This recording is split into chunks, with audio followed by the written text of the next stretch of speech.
오늘도 이렇게 새벽에 깨워주신 하나님 은혜에 감사드리며 윤기섭 장로님의 기도로 새벽 기도회를 시작하겠습니다. 하늘에 계시는 거룩하신 아버지시여, 오늘도 아침 일찍 저희를 일어나게 하시니 감사를 드립니다. 이 아침에 저희가 또 하나님의 말씀으로 시작하게 하시고, 오늘도 승리하는 생에 사랑을 나누는 생에 살 수 있도록 도와주시며, 사단과의 투쟁에서 승리하는 하루가 되게 도와주시기를 예수님의 이름으로 간절히 기도드립니다. 아멘. 감사합니다. 네. 오늘은 각 시대의 대쟁투 3장 세 번째 부분 기이한 무류설이라는 제목으로 함께 말씀을 살펴보겠습니다. 오늘은 하나님의 말씀을 떠난 사람들이 어떤 식으로까지 나가는지 오늘 말씀을 함께 살펴볼 텐데요.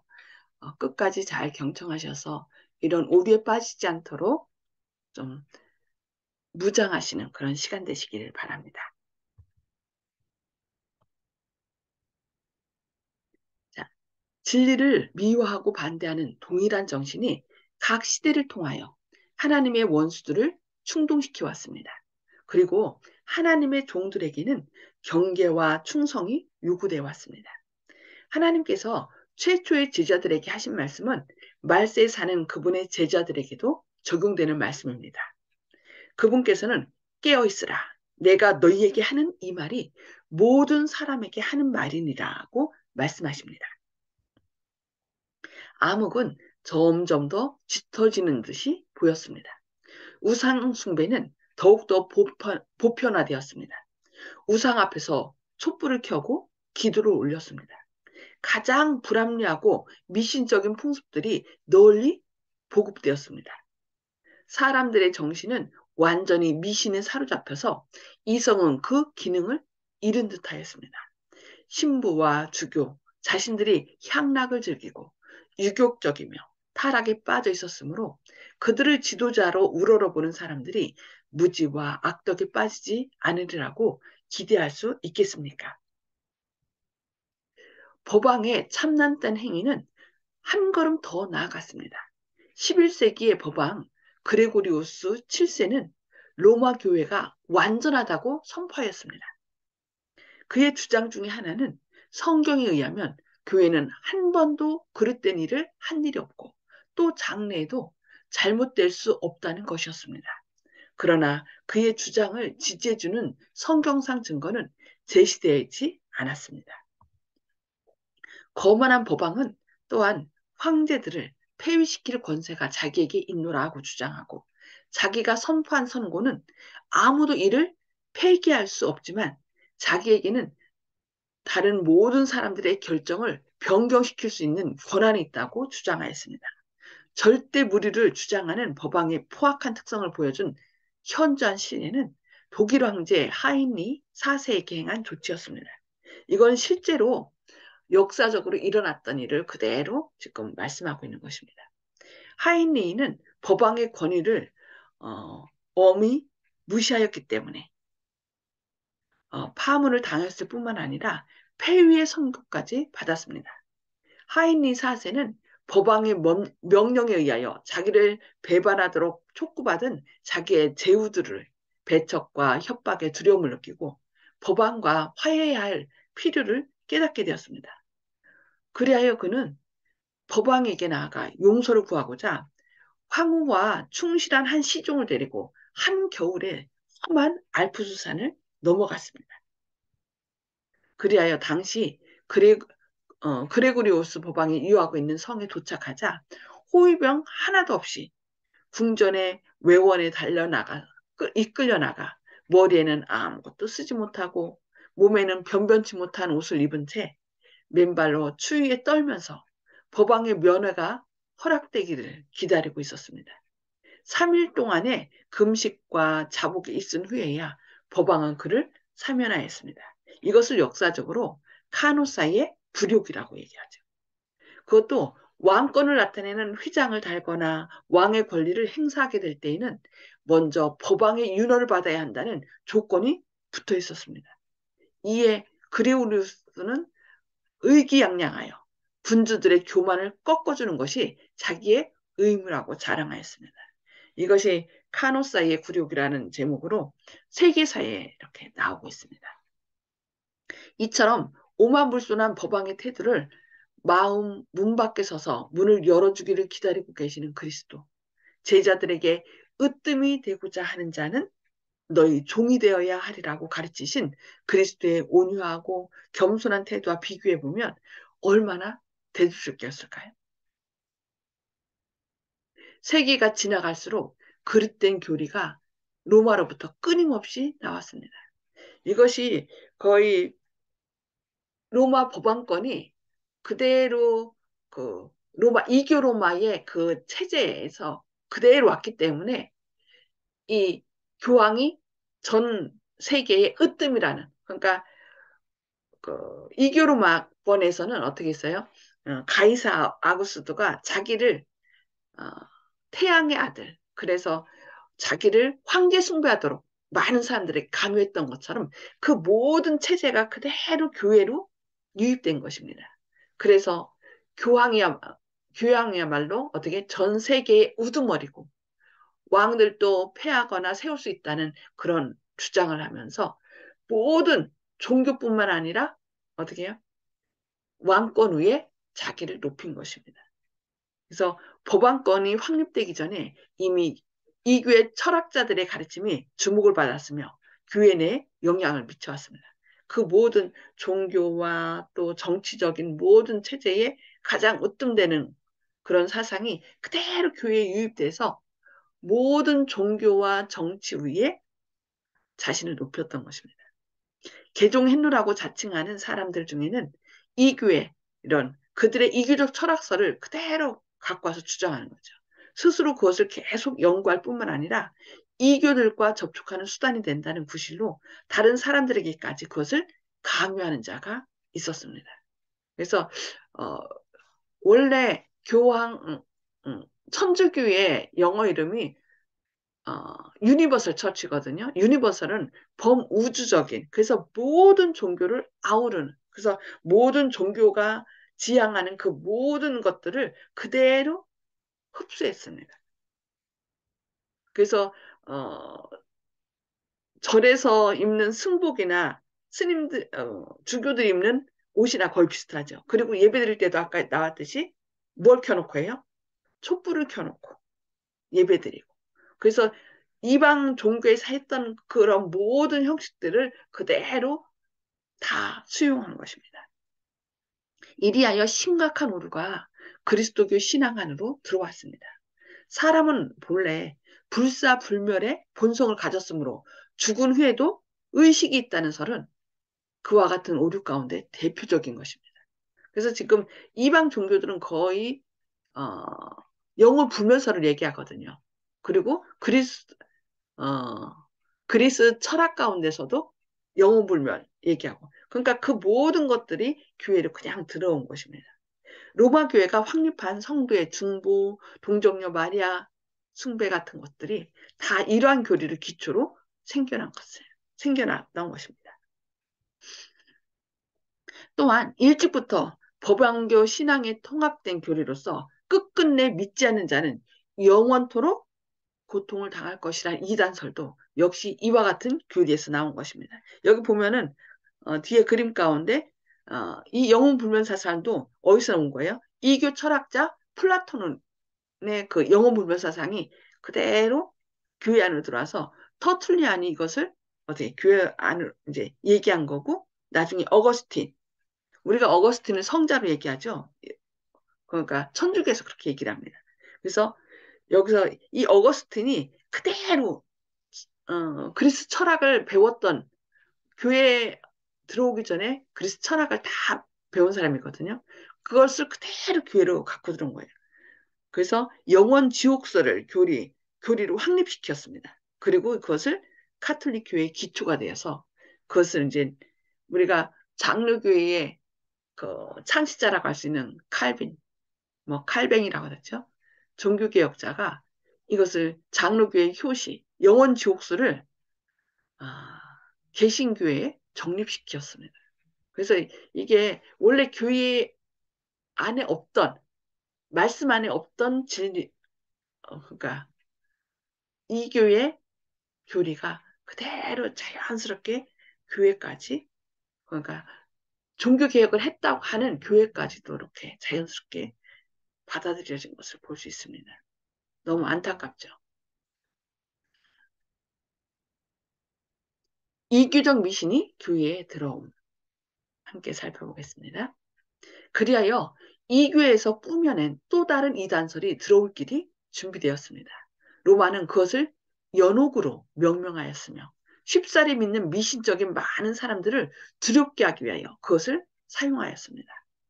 또 이 이단설로 말미암아 영원한 형벌을 받을 정도까지 이르지 아니한 영혼이 그 범한 죄에 대하여 형벌을 받아야 할 것, 그리고 거기서 모든 부정한 것이 씻겨졌을 때 천국에 들어가는 것이 허용될 고통의 장소가 있다는 것이 긍정되었습니다. 그것이 바로 뭐예요? 연옥설이죠. 이렇게 지옥과 연옥과 천국, 이 3단계의 세계를 이렇게 얘기까지 한 것입니다. 그 신자들의 공포심과 악행을 이용하여 이익을 얻게 하는 것을 로마로 가능케 하기 위하여 또 다른 날조가 필요되었습니다. 그것은 곧 면제에 관한 교리였습니다. 법왕군에 속하여 그 영토를 넓히고 교회의 적을 징벌하고 법왕의 영적 최상권을 부인하는 자들을 박멸하는 자는 과거, 현재, 미래의 모든 죄를 사유받고 마땅히 받아야 할 고통과 형벌에서 면제된다고 약속되었습니다. 지금 이렇게 저희가 읽고 있는 것은 그냥 어느 한 사람이 지어낸 이야기가 아니라 역사적인 과정을 통하여 실제로 있었던 일들을 그대로 지금 이렇게 기록한 것입니다. 저희가 그것을 역사적인 배경을 살펴보는 것이죠. 그리고 교회에 돈을 내면 죄에서 해방되고 또한 자기 자신뿐만 아니라 현재 죽어서 연옥의 불에 빠져 있는 사별한 영혼까지도 구원할 수 있다고 가르쳤습니다. 이러한 수단으로 로마교는 금고를 채우게 되었고 머리 두실 곳도 없으시다고 하신 이를 대표한다는 자의 호사와 악행을 지탱해 주었습니다.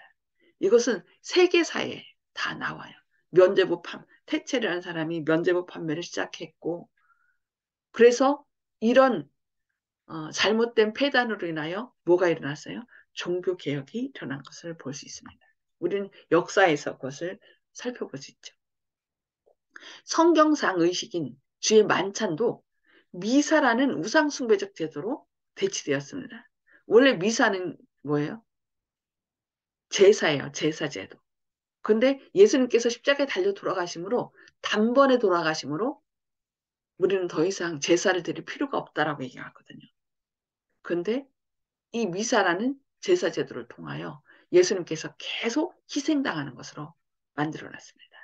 로마교의 사제들은 그들의 무의미한 야단스런 의식을 통하여 단순한 떡과 포도주가 정말로 그리스도의 살과 피로 바뀌어지는 것처럼 말했습니다.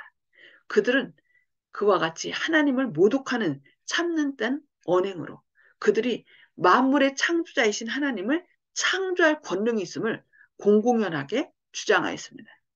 그 미사에 대한 것들 쫙 그들이 얘기하는 것을 보면은 그것이 바로 하나님을 창조, 하나님의 피와 살로 바뀐다라고 얘기하는 것입니다. 그리하여 그리스도인들은 죽음의 위협 아래서 하늘을 모독하는 끔찍한 이단을 믿노라고 고백하도록 요구받았습니다.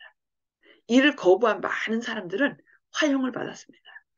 13세기의 법왕의 모든 도구 중에서 가장 무서운 제도, 즉 종교 재판소가 설립되었습니다. 흑암의 왕이 법왕교의 지도자들과 함께 일하였습니다. 하나의 예화가 있는데 한 여인이 정말 교회에 충성하던 여인이 있었습니다. 근데 그 여인이 성경 이제 그 종교개혁자들이 주는 그 쪽복음 성경을 이렇게 필사해서 이렇게 나눠준 게 있거든요. 그것을 통해서 이 미사가 잘못됐다는 것을 알았답니다. 그래서 미사에 참여하지 않았습니다. 근데 아주 충실하던 여인이 오질 않으니까 이 신부님이 가서 그에게 이제 미사에 참여를 안 하면은 대죄거든요. 대죄를 지은 사람은 지옥에 가는 거예요. 이 사람들의 교리는. 그래서 그를 찾아갔습니다. 그러면서 왜 참석하지 않느냐고. 미사에 참석하지 않으면 대죄를 짓고 지옥에 가는데 그러면 안 된다고. 그러면서 그가 성실했기 때문에 얘기를 했답니다. 그러니까 이 여인이 어떻게 냐면 저는 이제 미사가 잘못된 것을 알았기 때문에 참석하지 않겠다고 얘기를 한 거예요. 실제로 그러니까 이 신부가 이 미사를 안 드리면 안 된다고 계속 설득했어요. 그러면서 이제 얘기하기를 이 여인이 뭐라고 얘기했냐면 이 미사가 진짜 어, 미사를 드릴 때 신부님의 이, 이 떡은 그리스도의 피와 살이 된다고 얘기를 하는데 정말 그것이 사실이냐고 정말 예수님의 피와 살로 변화되는 거 확실하냐고 물었습니다. 그러니까 그렇다고 그런 거예요. 아 그러면 다음에 오시라고 그러면서 이제 제가 미사 떡을 만들겠다고 얘기한 거예요. 그래서 미사 떡을 이제 만들어서 이제 미사를 드려달라고 했는데 뭐라고 얘기했냐면 미사 떡을 먹기 전에 그 여인이 아 실은요 제가 실수로 이 미사 떡에 독약을 한 방울 떨어뜨렸거든요. 그러나 신부님이 이 미사를 기도를 통하여 이 미사 떡이 그리스도의 피와 살이 된다고 했으니까 먹어도 괜찮겠죠? 분명히 그리스도의 피와 살로 신부님의 기도로 인하여 변화된다고 했으니까 뭐 먹어도 괜찮으니까 먼저 신부님 미안하지만 신부님이 먼저 잡수시라고. 이게 분명히 그리스도의 피와 살로 변화된 거니까 잡수시라고 그랬어요.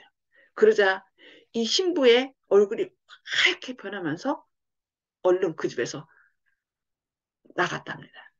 그래서 그 다음부터는 절대로 다시 오지 않았다는 얘기가 있습니다. 이렇게 그들은 미사 기도를 드림으로 그리스도의 피와 살로 완전히 변한다라고 얘기했던 것입니다. 근데 이 일을 실제로 많은 사람들이 믿고 그렇게 따랐던 것입니다. 그들의 비밀회의에서 사단과 그의 부하들은 악인들의 마음을 지배하였습니다. 그와 동시에 눈에 보이지 않는 하나님의 천사들이 그들 가운데 서서 그들의 죄악적인 명령에 놀라운 것들을 기록하고 사람의 눈으로 차마 볼 수 없는 무서운 행위에 대한 역사를 기록하였습니다. 큰 성 바벨론은 성도들의 피에 취하였습니다. 여러 토막으로 잘리워진 수백만 명의 순교자들은 그 배교적 세력에 대하여 신원하여 주기를 하나님께 부르짖는다고 요한계시록에 말씀하고 있습니다. 법왕은 전 세계의 독재 군주가 되었습니다. 왕들과 황제들은 로마 법왕의 명령에 복종하였습니다.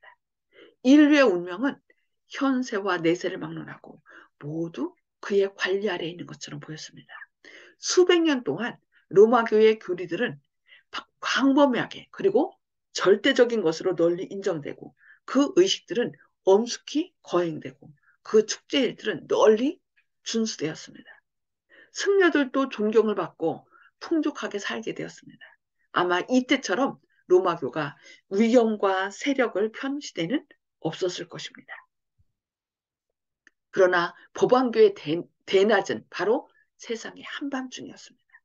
성경은 일반 사람들에게 뿐만 아니라 신부들에게까지도 거의 알려지지 못하였습니다. 옛날의 바리새인들처럼 로마교의 지도자들은 그들의 죄악을 폭로시켜줄 빛을 싫어하였습니다. 의의 표준인 하나님의 율법이 제거되자 그들은 권세를 한량없이 부리고 온당치 않은 행동을 거침없이 하였습니다.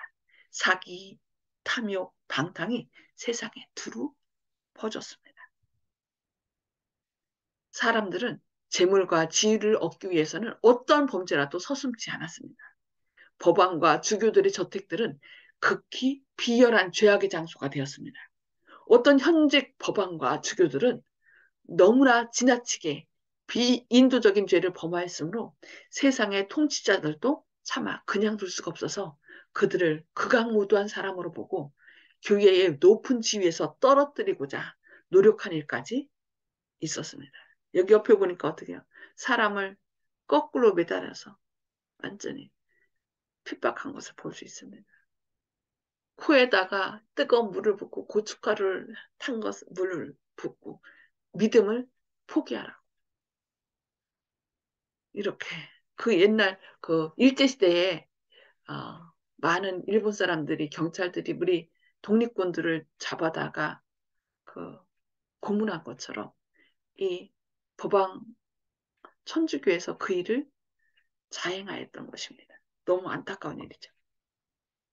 수세기 동안 유럽에서는 학문, 예술, 문화의 각 방면에 있어서 아무런 진보도 볼 수 없었습니다. 그래서 어, 역사 역사가들은 얘기하기를 이때를 뭐라고 얘기해요? 종교 암흑기라고 얘기해요. 그리스도교군 도덕적, 지적으로 마비 상태에 있었습니다. 로마교의 권세 아래에 있는 세계의 상태는 선지자 호세아의 말이 분명히 성취된 사실을 실증하였습니다. 내 백성이 지식이 없으므로 망하는도다. 내가 지식을 버렸으니 나도 너를 버려 내 제사장이 되지 못하게 할 것이요. 내가 내 하나님의 율법을 잊었으니 나도 내 자녀들을 잊어버리리라. 이 땅에는 진실도 없고 인애도 없고 하나님을 아는 지식도 없고 오직 저주와 사이와 살인과 투절과 가는뿐이요. 강포하여 피를 뒤대임이라고 호세아서 말씀한 것입니다. 이리하여 하나님의 말씀을 버린 결과는 이렇게 완전히 암흑기에 빠져버린 것을 볼 수 있습니다. 네, 오늘 여기까지 말씀을 살펴보고요. 서로 나눔의 시간을 갖도록 하겠습니다. 음소거를 다 해제해 주시고요. 오늘 말씀을 통하여 하나님께서 우리를 깨우쳐 주신 것들을 나누는 시간을 갖도록 하겠습니다.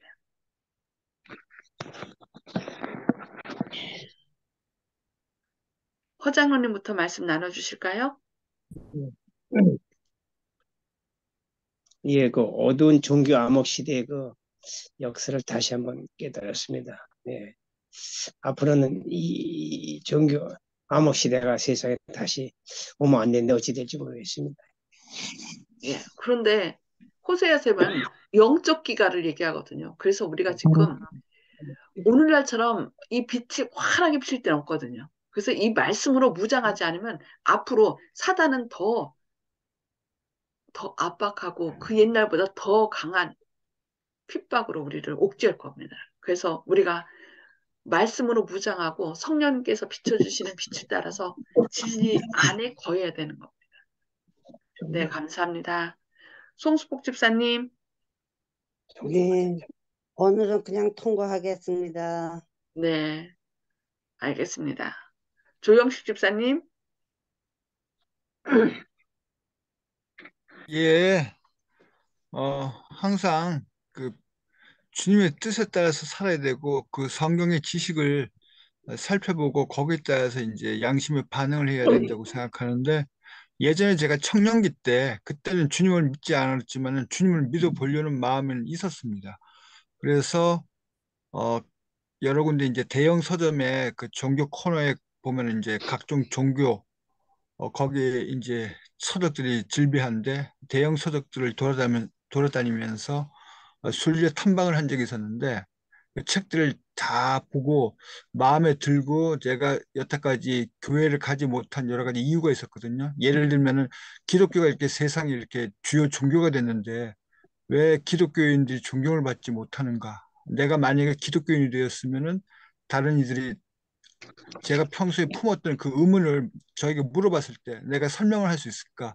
내 스스로 설명을 할 수 있다면 나는 기독교인이 되겠다고 생각했었는데 그때는 이제 아버지를 따라서 제사를 모시고 있었거든요. 아까 여기 본문에 나온 것처럼 촛불을 켜고 제사를 지냈습니다. 그게 이제 천주교하고 같죠. 천주교가 어쨌든 이방 문화를 갖다가 받았다는 게 거기서도 증명이 되지요. 그랬는데 어떤 목사님이 쓴 책에 어, 지옥설은 원래 다른 문화권에서 왔다 하고 이게 마치 커밍아웃 하듯이 개신교 목사님이 그래서 저는 혼란스러웠습니다. 천주교하고 개신교하고 서로 다투는 그 와중에서도 목사님께서 개신교 목사님께서 그렇게 얘기한다는 거 보니까 자기 스스로의 정체성에 대해서 자신도 회의를 느끼고 있다 이런 뜻이거든요. 그래서 수업상 목회를 하지만은 뭔가 잘못했다, 뭐 이런 양심의 소리처럼 저한테 들려졌거든요.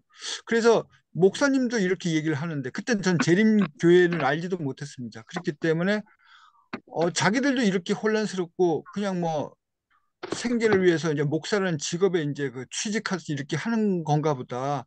근데 내가 이런 사람들을 믿고 몸을 맡기고 돈과 시간을 낭비할 필요가 있겠네. 이 생각이 들더라고요. 그래서 나만 양심적으로 살면은 설사 지옥이 있든 없든 진짜 하나님이란 분이 계시다 그러면은 어, 최소한 지옥은 보내지 않을 거 아닌가. 천국은 보내지 않고 그냥 그때 소멸이라는 개념 몰랐습니다. 그렇지만은 그냥 없어지거나 뭐 이렇게 되겠지. 지옥에 가거나 뭐 이러지는 않을 거야. 뭐 이렇게 생각하고 자위하면서 신앙을 갖지 않고 그냥 나만 양심적으로 살면 되지. 우리 선조들이 착하게 살면 되는데 복 받는다고 하듯이 그렇게 살았거든요. 그러니까 지식이 없어 망한다고 한다는 얘기가 바로 오늘 제가 드리고 싶은 말씀의 요지인데 그러니까 몰랐으니까 근데 나중에 이제 부모님 돌아가시고 이렇게 차차 하다가 다시 이제 알아볼 기회가 있어서 재림교회를 접한 겁니다. 그때도 만약에 재림교회 그 주장 그 교리를 내가 몰랐으면은 저는 사망의 길로 계속 달려가고 있었을 것입니다. 그렇기 때문에 이 지식이라는 게 삶, 이 진리라는 것이 얼마나 각 개인들에게 굴곡되게 어둡게 비치고 빛이 다른 색깔로 투영돼서 나타나는지 이것을 우리들이 잘 알아야 된다. 저도 자칫하면은 그런 어둠 속에 빠질 뻔했던데 어떤 계기를 통해서 재림교회를 알게 됐고 찾아보고 그때 제가 찾아봤거든요. 모든 교회 그 교리를. 그래서 제가 찾아보다 보니까 재림교회를 알게 된 것입니다. 그래서 모든 분들이 찾아보다고 찾아보면은 진리를 알 수 있을 거라고 천주교인들이 참으로 딱하다. 개신교인들도 진리를 알아야겠다. 잘 전해야겠다. 이 생각이 듭니다. 아멘. 아멘. 감사합니다. 네. 윤 장로님, 말씀 나눠주시기 바랍니다. 예, 그 사단이 이 교회 내에 여러 가지 그 오류들을 갖고 온 것들을 공부했는데요. 그럼 지금은 그런 거 말고 또 다른 것은 없을까 하는 것들을 생각해 봅니다. 그래서 그 요즘에 우리 나이 많은 사람들은 잘 이해 못하는 그런 젊은이들이 사용하는 음악이라든지 또는 뭐 교회에서의 너무 자유스러운 것들, 그다음에 의복이라든지 이런 것들 우리가 어떻게 교회 오면서 우리 몸을 치장하고 또 우리 몸을 어떻게 하나님께 올바로 예배를 드려야 되는 것인가. 또 지금은 이렇게 사단은 또 우리들의 마음을 뺏어가기 위해서 그냥 너무 자유스럽게 이렇게 풀어놓은 것이 아닌가. 우리는 그래서 우리가 어떻게 하나님께 경배해야 될 것인지 한번 생각해 봐야 될 것 같습니다. 아멘. 지금은 우리가 없는가. 늘 그래서 우리가 성령의 비추심을 통하여 말씀을 보고 그때그때마다 하나님 이게 무슨 뜻일까요? 알려주세요 하면서 자꾸 기도하는 그런 그러니까 옛날에 깨닫지 못한 것을 성령님께서는 한꺼번에 딱 비춰주지 않거든요. 그러니까 그때그때마다 우리가 이제 그것을 이것을 이제 이 사람이 알 수 있겠다라고 생각할 때 깨우쳐 주시기 때문에 끊임없이 성령의 인도를 따라서 계속 나아가야 될 것 같습니다. 네, 감사합니다. 혹시 이영희 집사님 함께 하셨나요? 네, 오늘 함께 못합니다. 네, 알겠습니다. 저도 이제 조 집사님 얘기한 것처럼 내 백성이 지식이 없으므로 망하는도다. 왜 이런 암흑 가운데 거하게 됐을까? 사단이 뭘 누렸을까? 사단은 이 성경이 뭔 줄 알았어요? 인생을 밝혀주는 빛. 주의 말씀은 내 길에 빛이요, 아니야. 주의 말씀은 내 발의 등이요, 내 길이 빛이니이다라는 말씀을 안 거죠. 그래서 성경 읽는 것을 금지령을 내리고, 그래서 하나님의 말씀보다 뭘 좋아하는 자신이 아는 것을 이렇게 드러내길 좋아하는 사람들의 야망과 그런 것을 통하여 지배하도록 한 거죠. 그래서 결국은 어떻게 했어요? 그들이 하나님의 말씀을 버린 결과 이런 오류 가운데 빠지게 된 것을 볼 수 있습니다. 너무 안타깝죠. 그래서 윤 장로님 말씀하신 것처럼 진짜 나의 삶 가운데 하나님의 말씀 어떤 거는 따르고 어떤 것은 이건 아니야 하고서 말씀을 무시하는 그런 마음은 있지 않은지. 사울왕이 하나님께서 초대왕으로 세웠지만 그가 하나님의 말씀을 무시할 때, 멸시할 때 어떻게 했어요? 결국 왕권을 뺏기게 됐잖아요. 다윗한테. 그것처럼 우리도 하나님의 말씀을 하나라도 멸시하면 결국은 우리가 오류 가운데 빠진다는 것을 기억해서 하나님의 말씀의 빛으로 성령의 인도하심을 따라감으로 온전히 하늘까지 다다를 수 있는 저와 여러분 되시기를 바라면서 기도하겠습니다.